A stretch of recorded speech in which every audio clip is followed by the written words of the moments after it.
U.S. radar systems feature one of the world's most sophisticated and powerful subsurface imaging applications. Our acquisition software hosts a bevy of powerful tools that aid the operator in a myriad of applications. One of these tools is a plethora of algorithms that aid us in data processing. These algorithms excel at changing the appearance of the data without altering the raw data. They range from basic to advanced techniques that are easily accessible within the radar acquisition software. The two algorithms that fall into the basic category are the ones a primary user will be working with the most. These are remove average and gain. Remove average works by subtracting the average radar signal from the data. This is useful for enhancing the appearance of transient features and targets such as pipes. Gain and automatic gain allows the users to adjust the gain of an image if the data shows up too strong or too weak.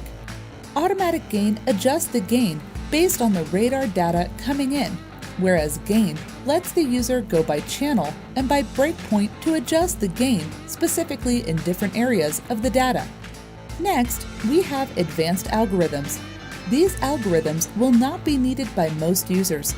However, they can be used to solve certain special case situations and are extremely powerful at this.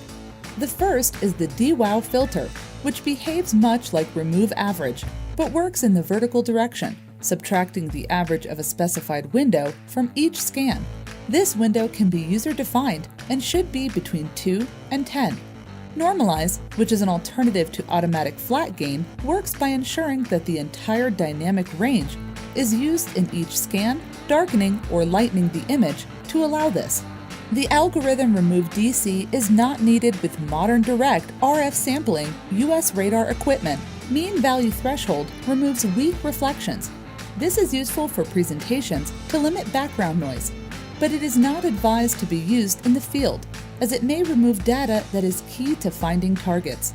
The peak indicator can be used to trace layers in the data. However, for this to be used correctly, it must be coupled with the magnitude envelope, our next algorithm. Our magnitude envelope is a powerful tool that works best with migrated data.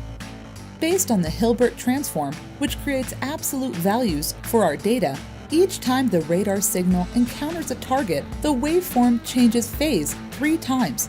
The magnitude envelope takes these 3 phases and transforms them into a response that reflects the total absolute value of the amplitudes.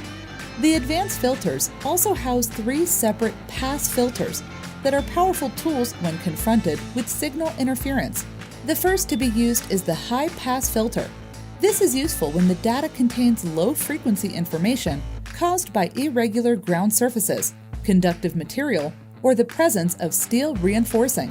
The second is our low-pass filter, which is beneficial for high levels of interference, such as radio transmitters or cell phone towers.